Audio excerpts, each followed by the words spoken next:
آپ نے 9 رمضان دیکھے، آپ نے تراویح ٹوٹل 3 دن پڑھی، ایک ضعیف حدیث میں آتا ہے 20 رکعت پڑھی، لیکن صحیح روایات حضرت عائشہ رضی اللہ تعالیٰ عنہ کی کہ رمضان اور غیر رمضان میں 8 پڑھتے تھے، 8 سے زیادہ نہیں پڑھتے تھے۔ چوتھے دن آپ باہر نکلے ہی نہیں اور صحابہ انتظار کرتے کرتے تھک گئے تو آپ باہر آئے اور آپ نے ارشاد فرمایا میں تمہارا شوق بھی دیکھ رہا تھا، انتظار بھی دیکھ رہا تھا، لیکن میں اس لیے نہیں آیا کہ کہیں تم پہ یہ نماز فرض نہ ہو جائے۔ تراویح نام تو بہت بعد میں رکھا گیا، اصل تو یہ قیام اللیل ہے حدیث پاک میں، قیام اللیل کہ تراویح تو اسلام میں ہے ہی نہیں ہے، تو حضرت عمر نے شروع کی ہے۔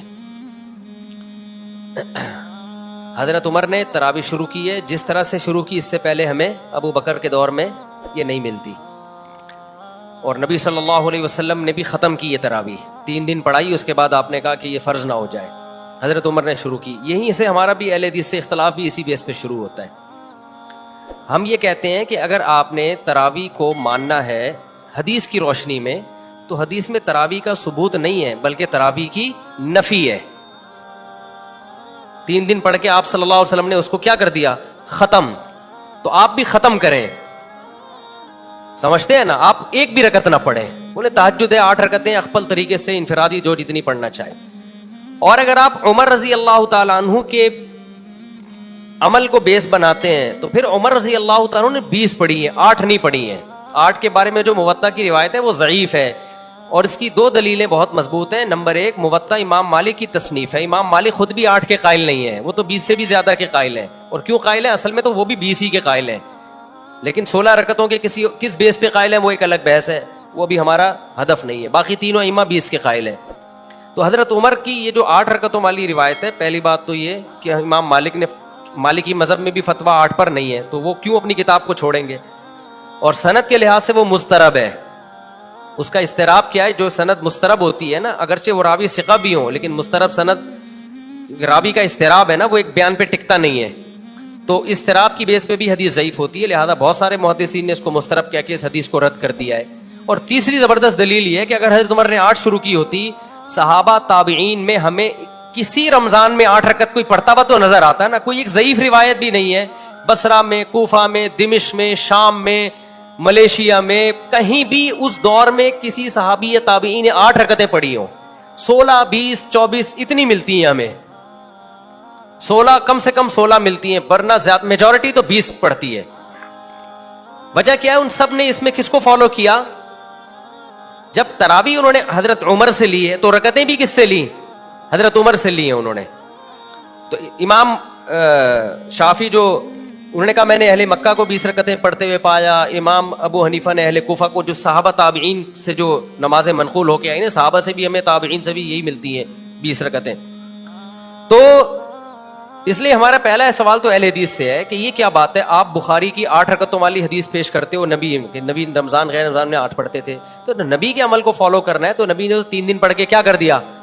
ختم کر دی نا۔ تو پھر ختم والی حدیث ابھی تو پیش کرو نا، پھر آپ کیوں پڑھ رہے ہو؟ اور اگر عمر کو لینا ہے تو پھر پوری بات عمر کی لو نا، جماعت بھی آپ نے عمر سے لی، تو رکعتیں بھی آپ کس سے لو؟ حضرت عمر سے لو۔ اب یہاں تک تو اہل حدیث کا جواب ہو گیا۔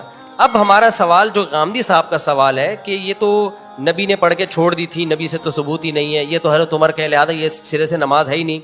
ہم کہتے ہیں آپ نبی کے عمل کو دلیل بنا رہے ہیں کہ نبی سے ثابت نہیں ہے، بلکہ نبی سے چھوڑنا ثابت ہے نا آپ صلی اللہ علیہ وسلم سے۔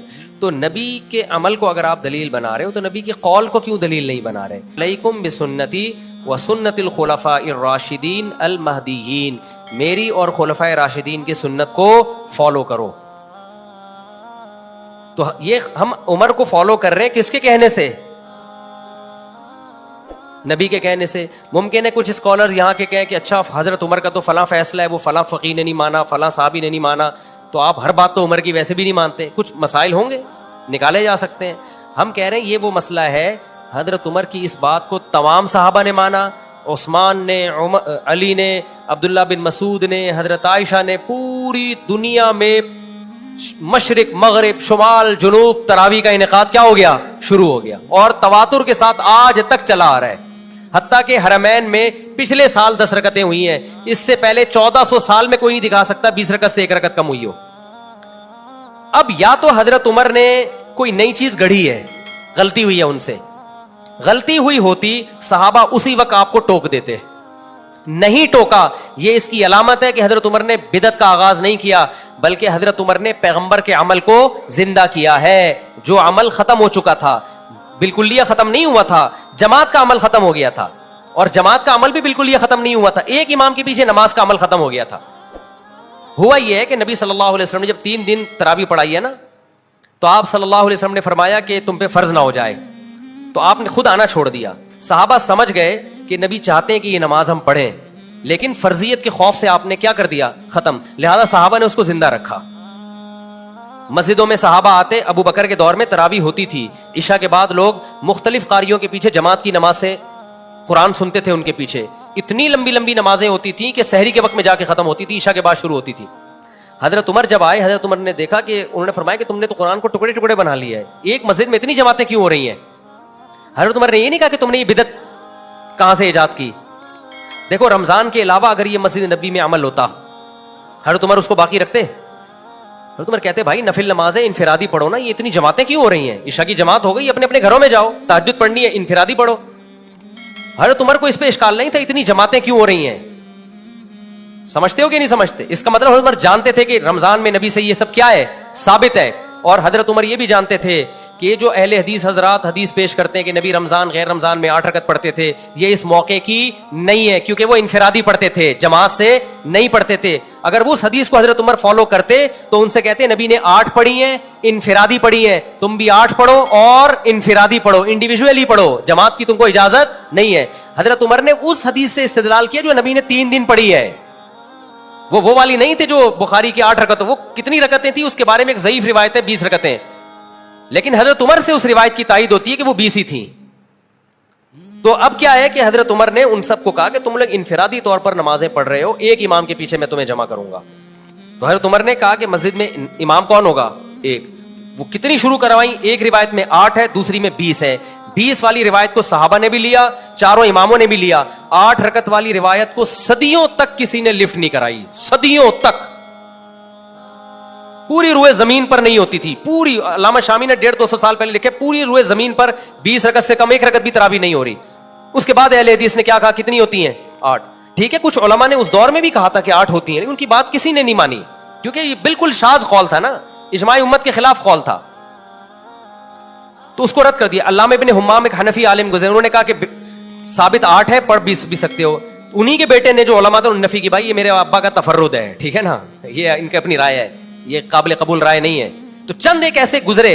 اب پریکٹیکلی اس کو علامہ نشاء کشمیری نے لکھا کہ نبی سے کچھ ثابت نہیں, 8 ہے کہ 20 ہے.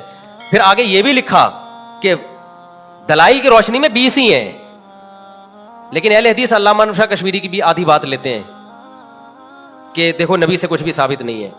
تو وہ علامہ انور شاہ کشمیری کا مطلب یہ ہے کہ اجماع صحابہ اور تابعین اور ائمہ اربعہ کا بھی تو اجماع ہمارے لیے حیثیت رکھتا ہے نا, لیکن وہ ان کی وہ والی عبارت نکالتے ہیں. خود علامہ انور شاہ کشمیری بھی 20 رکعتیں ہی پڑھا کرتے تھے, آخر دم تک 20 کا فتویٰ دیتے رہے ہیں. وہ سمجھتے ہو گے نہیں سمجھتے؟ تو اب جا کے اس کو, تو غامدی صاحب کو ہم یہ کہیں گے کہ بھئی حدیث میں آتا ہے میری اور خلفائے راشدین کی سنت کو لازم پکڑو. تو اگر حضرت عمر شروع نہ کراتے, ہم نہ کرتے, ہم کہتے وہ جو حدیث ہے نا نبی نے جو 3 دن بعد چھوڑ دی تھی, وہ چھوڑی اس لیے تھی تاکہ امت نہ پڑھے, لیکن صحابہ نے پڑھی, حضرت عمر نے کی اور کسی صحابی نے اعتراض نہیں کیا, تو اس کا مطلب ہمیں حدیث سمجھنے میں غلطی ہو رہی ہے. حدیث کا اصل مطلب یہ تھا, صحابہ کے عمل کو سامنے رکھ کے پتہ چلتا ہے کہ بھئی فرض نہ ہو جائے, مطلب سنت تو رہے, فرض نہ ہو جائے. تو صحابہ نے اس کی سنیت کو کیا رکھا, باقی رکھا. حضرت عمر نے کہا کہ نبی کے دور میں تو ایک امام کے پیچھے پڑھی ہم نے, تو مسجد نبی میں بھی ایک ہی امام کے پیچھے ہم پڑھیں گے, الگ الگ مختلف ٹکڑوں میں امامت نہیں کی جائے گی, ایک مسجد میں ایک امام ہوگا. اس وقت سے لے کے مسجد نبی میں پچھلے سال سے پچھلے سال تک ایک امام کے پیچھے 20 ہی پڑھی آ رہی ہیں, جب سے حضرت عمر نے شروع کرائی ہیں. ایک رمضان بھی ایسا نہیں آیا کہ 20 سے کم ہوئی ہو. اب جا کے حکومت سعودیہ نے اس کو چینج کر دیا, اور اب 20 کے بجائے کتنی ہو رہی ہیں, 10 سال. تو اب اہل حدیث حوالہ دیتے ہیں, دیکھو حرم والوں کو قرآن و سنت کو فالو کر رہے ہیں. ہم کہتے ہیں بھائی 1400 سال کا حرم وہ ہمارے لیے ایکسیپٹیبل ہے, آج کے حرم میں غلطی ہو سکتی ہے, یا تو 1400 سال کو غلط بولو یا آج کو غلط بولو.